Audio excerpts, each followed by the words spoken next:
నాకు రజిత అక్క ఇట్లా నా ఫార్మాలిటీ వద్దనిపిస్తుంది, నాకు రాజవ్వ అన్నట్టు పిలవాలనిపిస్తుంది. డాక్టర్ అయిపోదాం అనుకున్నాను, బట్ యాక్టర్ అయిపోయారా? చాలా ఎఫెక్ట్ అయ్యాను నేను. అంటే ట్రీట్మెంట్ ఉండి కూడా ఇది చేస్తున్నావు అంటే ఏంటి, పెళ్లి తెప్పించుకుంటున్నాను.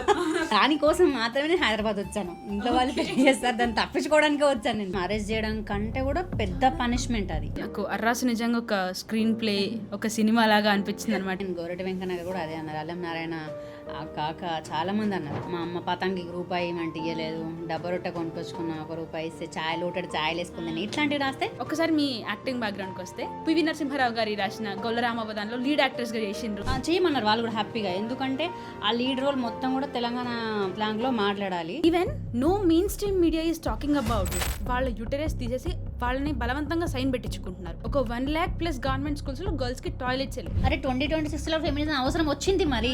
బాబు వాడు 5 years ఇప్పుడు నీకు హెల్ప్ చేస్తామంటాడు. నేను చెప్తాను వాడికి 100 సార్లుగా 200 సార్లు అని చెప్తాను. కాదు నాయన, అది రెస్పాన్సిబిలిటీ ఇంట్లో చేయడం.